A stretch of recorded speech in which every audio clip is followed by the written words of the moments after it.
Bonsoir messieurs, dames. Vous êtes ici pour la séance de lecture, n'est-ce pas? Oui, d'accord. Eh bien, je vous laisse vous installer confortablement et nous allons pouvoir entamer ensemble une lecture commune sur un livre dont nous avions parlé la semaine dernière. Comment? Vous ne savez pas comment ça fonctionne? Alors, vous êtes nouveau, n'est-ce pas? Oui, alors d'accord, je vais vous expliquer très brièvement pour ne pas trop prendre de retard. Nous sommes ici dans une salle qui est prévue pour détendre et apaiser les personnes en manque de repos ou d'autres choses, voilà, qui sont en stress par exemple. Euh, et donc aujourd'hui, nous sommes ici pour nous apaiser grâce à la lecture, car la lecture est une forme d'apaisement. Donc c'est une sorte de club, on va dire, où vous venez toutes les semaines, toutes les 2 semaines, pour lire ensemble un livre dans le calme, la sérénité et dans le collectif, en partageant notre passion avec d'autres personnes. On me voit que très peu, mais c'est tout à fait normal.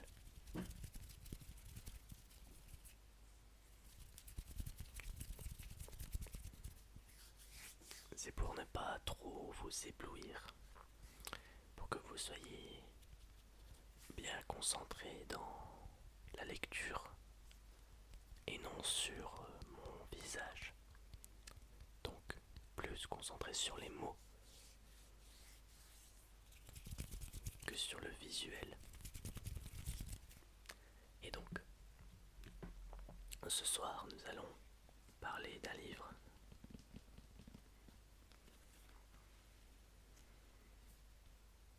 qui est une sorte de comment dire, remix de l'histoire de La Belle au Bois dormant. Pour ceux qui connaissent les classiques de films d'animation Disney, c'est une série, voilà, j'étais en train de chercher le mot, une série de livres qui est sortie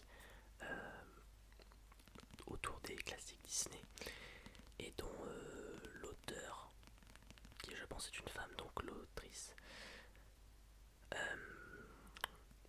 donc la dame qui a écrit ces livres a remixé en fait à sa sauce euh, les films Disney à travers des livres. Et c'est vraiment bien fait. C'est vraiment très très bien écrit, c'est très très bien fait, c'est voilà, c'est superbe tout simplement. Et donc, pour les habitués du club, nous allons commencer par lire la quatrième de couverture, qui est plutôt longue. Alors, l'histoire aurait dû s'en tenir là, un combat épique contre un dragon, une princesse endormie dans un château et un prince sur le point d'apposer un premier baiser d'amour sur ses lèvres pour la tirer de son profond sommeil. Mais quand le prince s'endort à son tour au contact des lèvres de la belle jeune fille, il est clair que le conte ne s'arrêtera pas là. Victime d'une nouvelle malédiction lancée par la fée noire qui contrôle l'esprit de la princesse, Aurore doit trouver une solution pour s'échapper d'un château d'épines et traverser un paysage déformé par la magie noire créée à partir de ses cauchemars. Heureusement, Aurore n'est pas seule. Son prince charmant est déterminé à l'aider dans sa quête et de vieux amis se joignent à elle. Mais les agents de Maléfique suivent les moindres mouvements de la princesse et Aurore ne sait plus à qui se fier, qui sont ses vrais alliés et par-dessus tout, qui est-elle vraiment? Le temps commence à manquer. La Belle au Bois dormant parviendra-t-elle à se réveiller? Ceci n'est pas l'histoire de la Belle au Bois dormant telle que vous la connaissez. C'est une histoire de courage, de loyauté, d'amour, une histoire où seul un détail peut tout changer.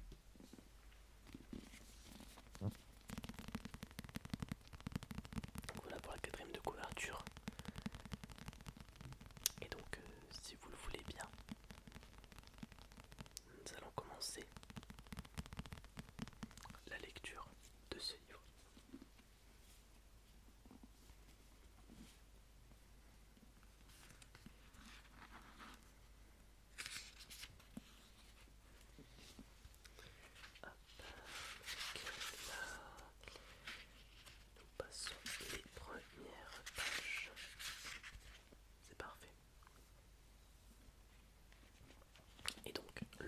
chapitre. Excusez-moi, le livre s'est reclaqué sur mon bureau. Le premier chapitre se nomme Il était un dragon. Ça commence bien. Un dragon mort, le gigantesque dragon noir et violet, venu des flammes de l'enfer, était mort au pied du château.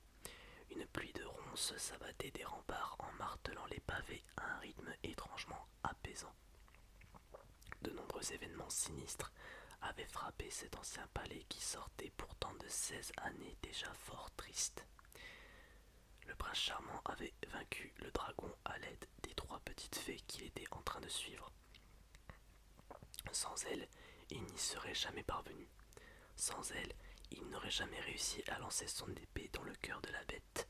Sans elle, il n'aurait d'ailleurs jamais eu cette épée magique. Sans elle, il croupirait encore dans le donjon de la sorcière, trépignant d'impatience dans l'attente que 100 années s'écoulent pour qu'il puisse enfin briser la malédiction jetée sur sa bien-aimée. Il n'aurait plus été que l'ombre de lui-même. Pourtant, la menace du dragon planait toujours dans un recoin de son esprit, tel un moustique vorace qui lui bourdonnait à l'oreille. Il avait abattu un dragon. Ce n'était pas rien. Il aurait dû y avoir une pause, un instant de silence stupéfait, un moment figé dans le temps pendant lequel lui, les fées et tous ceux qui avaient assisté à ce spectacle auraient retenu leur souffle pour appréhender cet incroyable exploit. Il ne se faisait aucune illusion. Le mérite ne lui revenait pas entièrement. Néanmoins, lui, le prince, avait bel et bien tué un dragon. Ne devait-il pas y avoir une sorte d'entracte? Par ailleurs, certains détails au sujet du dragon et de son trépasse le préoccupaient encore. Le feu, par exemple, la créature avait craché son souffle brûlant sur la forêt. Les flammes dévoraient-elles encore les arbres? S'attaqueraient-elles aux ronces qui entouraient le château et le village? La région ne serait-elle plus qu'un immense feu de joie? La carcasse du monstre gisait-elle encore au sol, ou bien l'animal avait-il repris la forme de maléfique? Le prince avait-il combattu un dragon qui avait temporairement pris une apparence humaine, ou était-ce la sorcière qui s'était changée en monstre? Incarnait-elle réellement les forces de l'enfer, ou était-ce simplement sa démesure qui parlait? Pourtant, il gravissait bien les marches de ce château plongé dans un sommeil sans bruit. La jeune femme, vouée à dormir 100 ans, n'était inconsciente que depuis quelques heures à peine, de même que le reste de la maisonnée. Dans ses murs, l'air était déjà frais, empli de cette odeur de renfermé propre aux chambres de celles et ceux qui ne bougent presque plus. Des arrière-grand-mères, par exemple. Les ailes des fées soulevaient de minuscules vortex de poussière. Le dragon sortit de ses pensées, tandis que le prince combattait l'étrange sommeil magique. Le sort des bonnes fées affectait même ceux à qui il n'était pas destiné. Les couloirs glauques renforçaient l'impression du prince de nager dans la fange, de battre des jambes pour se rapprocher de la lumière, car c'était ce qu'il avait atteint en tuant le dragon, le soleil incarné, la fille. C'était justement sous le soleil qu'il l'avait vue pour la première fois. Elle dansait et chantait dans une clairière au cœur de la forêt. Ses cheveux blonds miroitaient et ondoyaient autour d'elle. Sa voix était l'essence d'une journée d'été transposée en harmonie. Elle était aussi légère que des poussières s'élevant paresseusement jusqu'au plafond dans un ray de lumière. Bientôt, très bientôt, il l'embrasserait. La malédiction serait brisée et elle s'éveillerait, comme tout le reste du royaume. Ils se marieraient et tout le monde vivrait heureux. C'était plus ou moins ce qui devait se passer. Les fées n'avaient pas été très loquaces quand elles étaient sorties de nulle part pour le libérer, l'aider à tuer un dragon et le conduire vers ces volets de marche qu'il remontait à présent.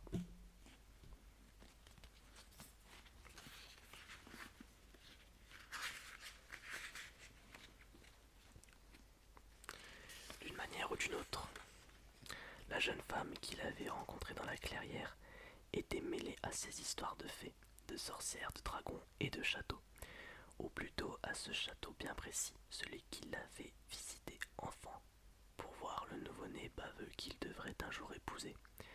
En fin de compte, il s'était avéré que la fille de la forêt et la princesse ne faisaient qu'une. C'était un détail aux yeux du prince.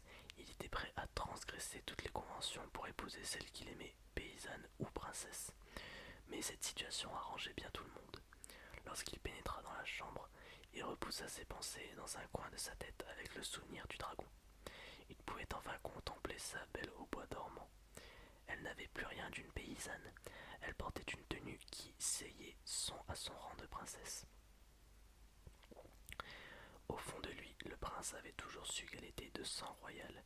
Sa robe était d'un bleu aussi pur que le ciel. L'encolure blanche lui entourait les épaules, telles les ailes d'un ange. Elle avait les lèvres fermées mais pas serrées. Elle dormait d'un sommeil sans rêve, sans émotion. Philippe s'arrêta, envoûté par la beauté diaphane de la princesse. Une fée s'était-elle éclairci la gorge? Avait-il senti une force extérieure l'inciter à se dépêcher? Le dragon était mort. D'innombrables questions restaient en suspense et une princesse endormie attendait d'être réveillée. Le prince s'agenouilla et appuya délicatement ses lèvres contre les siennes. Il sentit immédiatement ses jambes se dérober sous lui. Il s'écroula, sa tête s'enfonça dans les couvertures douces et les traversa de satin du lit. Une dernière pensée lui traversa l'esprit, avant que le sommeil et le rêve d'une autre ne s'emparent de lui. Ce maudit dragon, quelqu'un a-t-il vérifié qu'il était bien mort?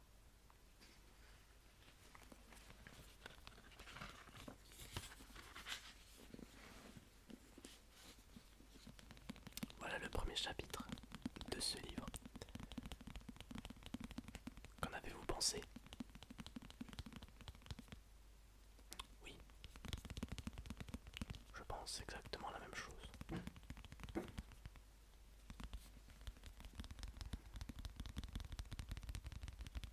Je pense exactement la même chose. En plus, je ne sais pas si ça a été fait exprès, mais les thématiques abordées sont également le sommeil. Et nous sommes ici pour nous apaiser. Donc, ça tombe très très bien. Nous allons partir pour le deuxième chapitre, qui s'avère un peu plus long. Oui, qui s'avère un peu plus long. Et ce deuxième chapitre s'appelle Et ils vécurent heureux, ou presque. Il était une fois dans un pays lointain un roi et une reine qui régnaient sur leur royaume comme leurs ancêtres, mais avec encore moins de sagesse qu'eux. Ils avaient chassé les licornes dans les profondeurs de la forêt, jusqu'à ce qu'il n'en reste plus une seule. Ils avaient banni tous les sages, les sorcières et les ermites, les prêtresses et les chamans qui leur avaient conseillé de suivre une voie plus avisée. Ils avaient dilapidé leurs trésors en banquets démesurés pour les souverains voisins et avaient par la suite imposé de lourdes taxes à leur sujet. Ils avaient convoité les terres frontalières d'un œil avide, mais ils étaient néanmoins à la tête d'un royaume paisible qui n'avait jamais eu recours à des méthodes belliqueuses. Un jour, la reine mit au monde une fille. Les souverains avaient difficilement pu masquer leur déception. Ils avaient toujours voulu un prince héritier qui s'assiérait un jour sur le trône.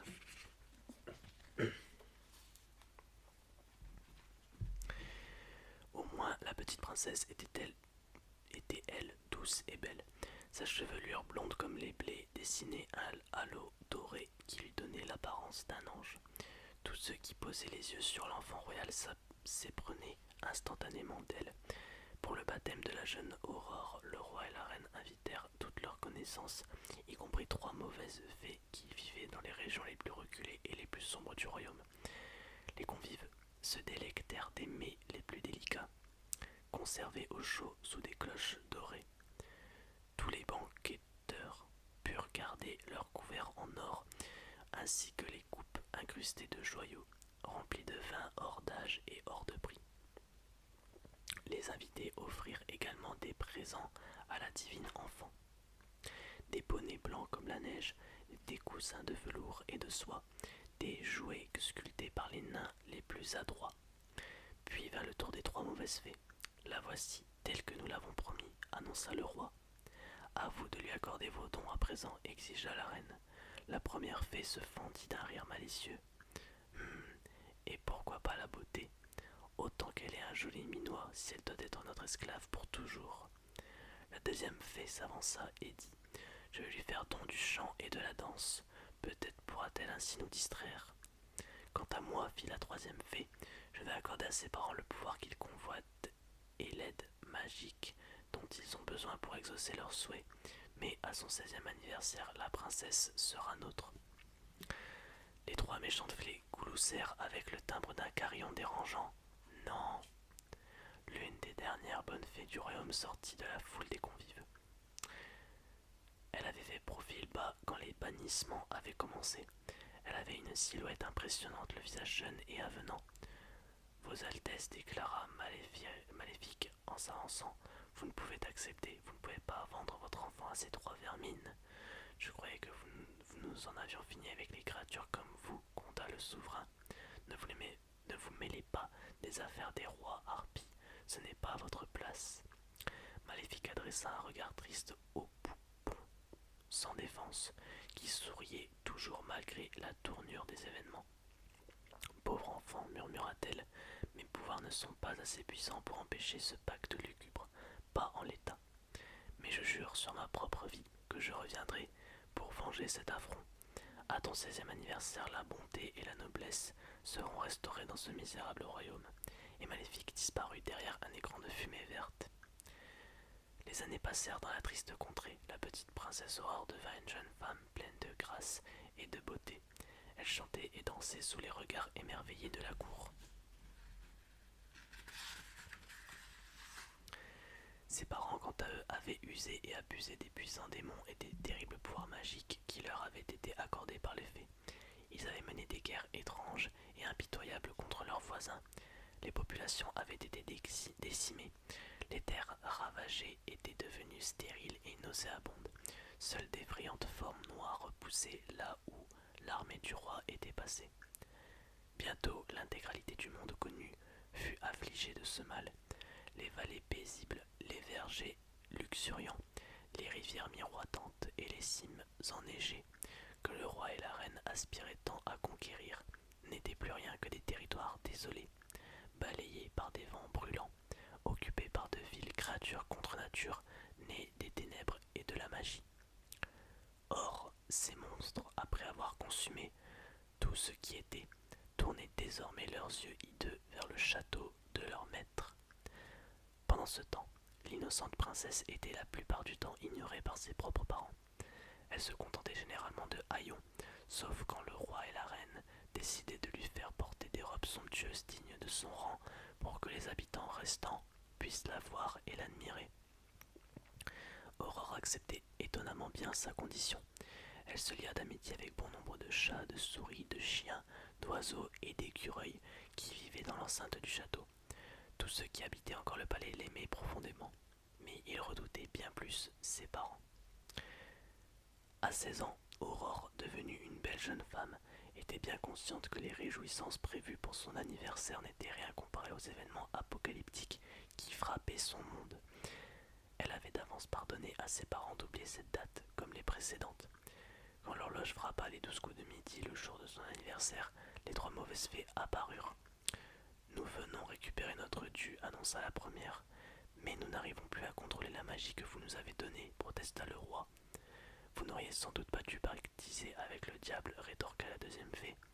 Vous devez nous sauver, implora la reine. Il n'en est pas question, répondit la troisième. Maintenant, donnez-nous votre fille. Aurore, confuse, regardait tour à tour ses parents et les fées. Que signifie tout cela? Demanda-t-elle en espérant secrètement avoir mal compris. Tu dois partir, lui expliqua la reine d'un air las, avec un signe en direction des fées. Non.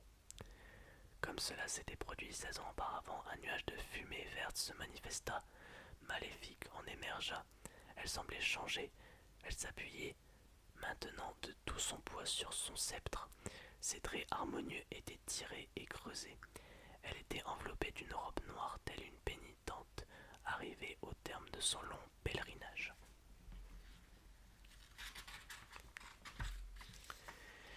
Il m'aura fallu 16 longues années pour me préparer, mais je suis prête à tout pour empêcher ce royaume de sombrer davantage, lança-t-elle d'une voix puissante. Elle leva son sceptre. Une lueur verte émana de l'orbe cristallin qui trônait à son sommet. Tu n'as aucun pouvoir, commença la première fée. Disparaissez, s'écria Maléfique. Elle leva les mains vers le ciel. Des éclairs de feu vert jaillirent de son corps. Les trois fées poussèrent des cris stridents et s'évanouirent en fumée. L'essence de leur être diabolique retourna vers les enfers où elles avaient éclos.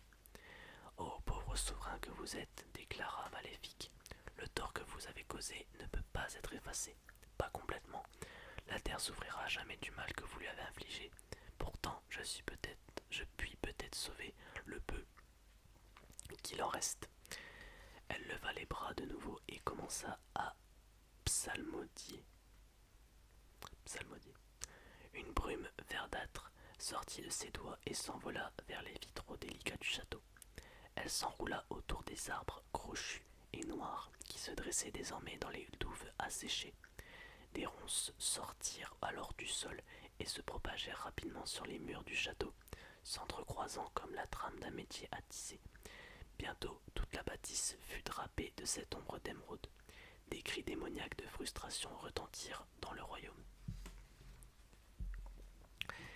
Épuisé, Maléfique se laissa tomber en arrière, le visage plus pâle encore qu'auparavant.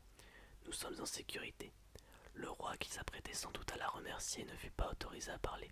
D'une main, la bonne fée lui imposa le silence. Votre Altesse, votre châtiment ne sera jamais trop sévère, dit-elle froidement. Vous avez vendu votre propre fille au mal et vous avez détruit le monde autour de ces murs. Vous devriez le payer de votre vie. Mais en tant que nouvelle reine de ce château, je ferai preuve de clémence et je me contenterai de vous enfermer au cachot jusqu'à la fin de vos jours. Vous pourrez ainsi réfléchir à vos actes et vous repentir. Ni les gardes du château, ni les courtisans ne firent le moindre geste pour s'y opposer. Au contraire, ils semblaient prêts à accompagner leur souverain déchu jusqu'à leur nouvelle demeure. Me vendre, murmura Aurore, je ne comprends pas. Maléfique posa la main sur la tête de la pauvre fille. Je suis désolé, mon enfant, le monde que tu connaissais a traversé une grande épreuve, mais au moins, toi et ceux qui sont encore ici pourraient reprendre le cours de votre vie. Nous vivrons, nous vaincrons.